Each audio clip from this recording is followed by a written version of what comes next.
There's a lot of convoluted, complicated, overly complicated, complex shit out there. And if you need that, then this video isn't for you. However, you're already an Olympian and you're at the highest level of sport. So I assume you're not taking your videos on YouTube and you know, taking notes and learning from stuff like that. You probably have a coach. You've probably been doing this for 20 years. Maybe you started at the age of 3. You probably have a few gold medals. And so chances are that complicated, complex stuff is exactly what you need. And if you happen to be watching my channel, thank you.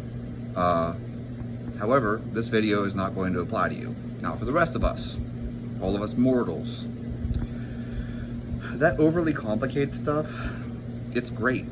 Like when you reach the point of, it's diminishing returns, right? At some point, you've been doing, you know, your 5x5 for so long that now you're, you know, you're squatting some absurd amount of weight. You're Ed Coan. You're doing behind the neck presses, seated behind the neck presses with 405 pounds for 5 sets of 5. If that's you and you're Ed Coan watching this, you know, then you probably will need more complicated things later on in your training. For those of you who aren't doing behind the neck presses with 405 pounds for 5 sets of 5, or, you know, doing amazing things like squatting 500 pounds for sets of 20, the basics still work. In fact, the basics still work even for the elite level guys. It's crazy. I don't know why people think that the basics and fundamentals don't work. You know, you look at music, even Jimmy Page still has to use the scales and modes and, you know, the basics, chords, basic chord progressions. There are rules in music, right? You know, 1, 4, 5, those are your majors. So, you know, the key of C, 1, 4, and 5, right? Those are your majors. So when you think about this, why is S&C any different? People want to believe it is. Somebody wants to sell you something magical. You're going to stand on one foot and do Bosu Ball something or other, and because that mimics some other movement, somehow that's going to transfer, you know, the transfer to your sport is so much greater. But it isn't. Anyways, now that that's out of the way here, you got to get that out of the way. I'm going to give you the most simple, most effective, simple, effective system you can possibly come up with. And it's not sexy, but it works. What you're gonna do, okay? It's gonna sound like one lift a day initially, but it isn't, I assure you, because we're gonna add more stuff to it. But we're gonna choose one lift a day as your primary lift, okay? And what I suggest to you is Monday, you're gonna squat. You're gonna do any type of squat variant you like. I don't care. It can be a front squat, it can be a back squat, it can be a safety bar squat, it can be a box squat, it can be, you know, a Zercher squat, I don't care. Pick a squatting movement as your Monday lift, okay? Tuesday, you're going to snatch or snatch variant. I don't care if it's a hang power snatch. I don't care if it's a power snatch. I don't care if it's a snatch. I don't care if it's a hang snatch. You're going to choose some snatching movement. Wednesday, you are going to do some type of hinge deadlift type movement. I don't care if it is a sumo deadlift. It doesn't matter if it's a conventional deadlift. Maybe it's Dimmel deadlifts. Maybe it's a trap bar deadlift. I don't care. Choose a deadlifting type movement for Wednesday. Okay? We're not done yet. Thursday, we're going to do some type of squatting movement again, but it needs to be a different squatting movement than you did on Monday. So let's say Monday you did back squats. Okay? Thursday, we're going to front squat. Let's say you did front squats on Monday. Maybe we're going to do an overhead squat on Thursday. It's fine. Just pick a different squat. Okay? Depending on your mobility, by the way, because I don't recommend that you go with the overhead squat if you can't load it heavy. That'll come in later. So stay with me. So if you can't overhead squat because you have mobility concerns, then don't overhead squat on Thursday. Thursday still needs to be a strength lifts. Okay? But, you know, let's say you did box squats on Monday, then maybe you could just do a high bar back squat on Thursday. That's completely acceptable. On Friday, we are going to press, and I personally think you should be doing a strict overhead press. You'll never see someone who can strict overhead press 315 that can't bench 315 for reps, okay? So in my personal opinion, the overhead press is the best press. However, Maybe you want to bench press, that's fine. You can always swap it out later, in 4 weeks. Maybe you decide to switch from bench press to overhead press. Maybe it's a push press. It doesn't really matter. Viking press, some type of pressing movement. You're going to choose a pressing movement as your lift on Friday. And then on Saturday, you're going to choose a clean variant. I don't care if you do cleans. I don't care if you do hang cleans. I don't care if you do power cleans. Basically, choose a clean movement, something fast and explosive on Saturday. And then on Sunday, we're still going to lift on Sunday. Oh my God. Relax. I suggest you do a behind the neck press. And that means you're probably going to use an empty bar and just get reps in, because this is going to be your mobility movement day. Let's say you suck at front squats. Then on Sunday, you're going to practice the front squat with an empty bar. Let's say you suck at overhead squats. I mentioned this earlier, how we would come back to it. Maybe you don't have the mobility to do overhead squats.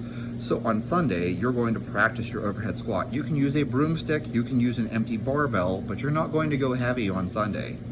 Sunday is your day where you're going to do a whole bunch of practice reps of some movement. Maybe you suck at the snatch. That's fine. We're going to do snatches with a broomstick or snatches with an empty barbell.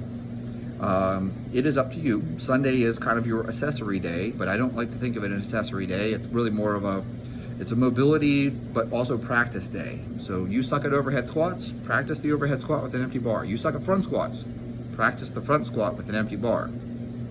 You have poor shoulder mobility. You're going to practice the behind the neck press with a broomstick and then eventually work your way up to an empty barbell. Whatever it is, you're going to practice some movement on Sunday. This is not a workout where you should be sore. This is not a workout where you're going to be fatigued. You are not going to crush yourself. You are not going to bury yourself, because you're not a fucking idiot. So you're going to treat Sunday as a rest day, but it's a rest day where you're going to do some movement. Go for a walk. Yeah, you should include that. Now, those are our primary lifts. Throughout the week, on each of those days, you're also going to choose something to do as a bodyweight movement. And I don't care what it is, just do something different every day. So let's say Monday you squat, right? We already established that one. Maybe you do some pull-ups as your bodyweight movement that day. Tuesday you do the snatches. So maybe you do push-ups on that day. That's fine as well. Wednesday we did some type of deadlifting movement, so maybe you do walking lunges. And no, I'm not a fan of lunges. Lunges are not a strength movement. Lunges are not a strength movement. You are not going to build maximal strength doing lunges, but lunges are a great option for conditioning and building just general work capacity. The same thing goes for push-ups. You are not going to get a 500-pound bench by doing thousands of push-ups, but for God's sake, you should still be able to do push-ups. Same thing for pull-ups, okay? I don't understand how it is that so many people can be like, oh, I can bent over row 405 pounds, but you can't do 10 pull-ups. You know what? I'll be flexible on this. You know what? If you guys don't want to do bodyweight movements, just throw in something else. Maybe you want to do kettlebell swings. So Thursday you squat, right? We're going to do another squat variant on Thursday. Maybe you do kettlebell swings afterwards. And,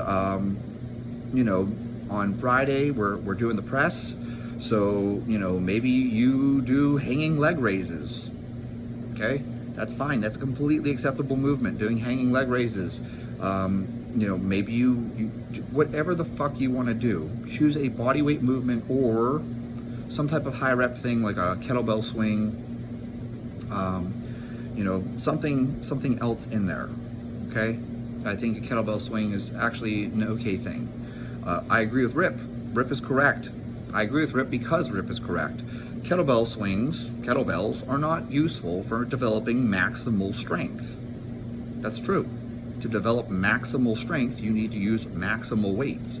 So something that you can swing for 50 reps is not developing maximal strength, just by definition of the terms. But that doesn't mean that kettlebells don't have any application at all. You can improve your work capacity by swinging a kettlebell, okay?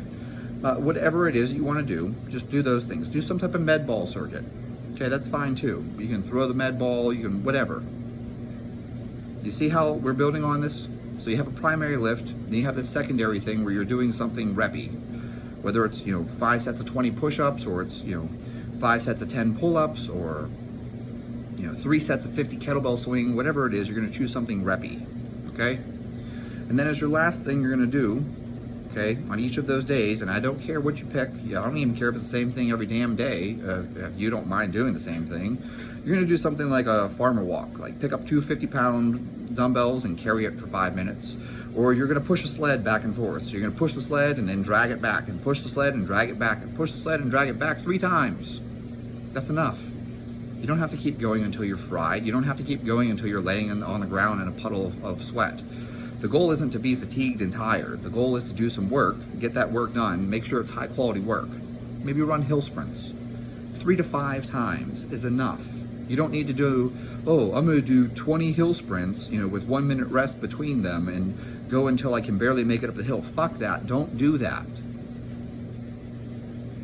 Maybe you do some type of fartlek run. So you do a minute of running, a minute of walking, a minute of running, a minute of walking, a minute of running, a minute of walking, and you're done.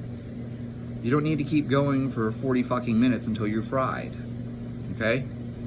And that's how you're gonna put together each of these days. So you're gonna have a primary lift. It's gonna be a strength lift. How do we program that? Great question. Sometimes you're gonna come in, you do singles. Sometimes you're gonna come in and do triples. Sometimes you're gonna do sets of 5. Sometimes you'll do sets of 8. Sometimes you do sets of 10. And I suggest that you just change it based on how you feel. So if you feel shitty and you're like, man, I can't go heavy today, like I just don't have it in me, my joints hurt, or I feel shitty, or I can't work up to a heavy single, fuck it, go to 50% and do sets of 10. How many sets of 10? I don't know, 5? That's probably plenty. Oh, I feel great today. Do 4 to 6 singles. You feel amazing? Try a new PR. You don't feel amazing, but you don't feel like shit? Pick something on the 5 rep range, maybe 3s, 5 sets of 5, 6 to 8 sets of 3, whatever works for you. You're feeling kind of crappy, but not like utter dog shit. Maybe you do 4 sets of 8, okay? Change it around. Like, I don't know why people act like you have to work in the same rep range all the time. You don't. You don't have to come in and do 8 to 12 every fucking time. You don't have to come in and do 3 to 5 every fucking time. Change it. And just because Monday was, I did heavy singles on Monday, well, what if on Wednesday you feel like shit? Then just load up the trap bar and just do 5 sets of 10, and you're done. The point to this, the bit of value in this, is the fact that you're going to have a structure, and you're going to stick to that structure so that you hit all these different movements every week. That's it. You know how many times I come in and I just do power cleans with 135? Why would I do power cleans with 135? That's hardly anything. That's not even close to my max. Yeah. I feel kind of shitty. Like, I just don't feel good today. I just don't have that. Like, it actually takes some mental capacity to come in and go for a heavy clean. So, on a day where I'm tired because I've been working for 12 fucking hours, I'm going to come in and I'm going to do power cleans. And I'm going to say 135, and I'm going to do a double on the minute every minute for 10 minutes. That's 20 reps. But it's done. There, that's it.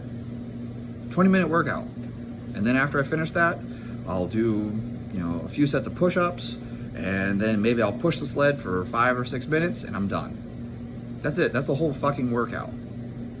You can probably knock it out in 30 minutes. Really, that's the key to this, is that you have a structure. You're going to stick to that structure. On the days where you feel good, go for it. On the days where you feel shitty, just do something. Come in and front squat 95 pounds for 5 sets of 10. Call it a day. Like, it doesn't have to be amazing. You don't have to come in and squat 355 for a single. You can just be like, meh, I'm going to do 95 pounds, 5 sets of 10, and then I'm going to do some pull-ups, maybe 3 sets of 10 pull-ups, and then I'm going to pick up the dumbbells and carry them for 5 minutes. Done. Like, it really is that simple. And if you stick to this long term, right? I said simple, effective. You stick to this long term, you're going to see everything else get better. We're looking for hitting the big rocks, the things that move the needle. You're going to come in, you're going to do them, and be done. Like, you don't have to bury yourself every fucking day. And you can see how simple this program is. Like, I literally just made this up one day. I ran it for like 6 months straight. And by the end of it, I was hitting numbers that I shouldn't have been able to hit in such a short amount of time. And there was no real structure to it. It wasn't like I was like, oh, this week is 70%, this week's 80%, this week's 90%, and then like, you know, I have a deload week at 50%. And no, I just trained by feel. I have a day where I feel shitty, 50% for 5 sets of 10. I have a day where I feel good, go heavy.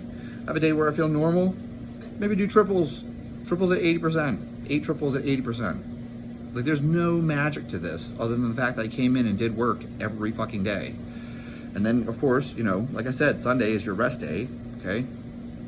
And really, just keep it minimal. Come in and practice something that you're bad at. You have poor shoulder mobility, do a behind the neck press. You suck at the snatch, practice the snatch. You have poor mobility for the overhead squat, do the overhead squat. You have poor mobility for the front squat, practice your front squat. Practice. It's not a training session. We're not trying to bury ourselves. Practice a movement, go for a walk. That's it. That's your day. Outside of that, you know, include whatever sport practice you need. And on those days, back off on the training. So, like, if I know I have hockey practice on Wednesday night, I'm not going to trap bar deadlift super heavy. I'm not going to deadlift super heavy. I'm not going to sumo deadlift super heavy. I'm going to come in and I'm going to go easy. I'm going to do minimal too. Maybe 3 sets of 5 instead of 5 sets of 5. And, you know, maybe I'll do push-ups on that day because I want my legs to be fresh for hockey.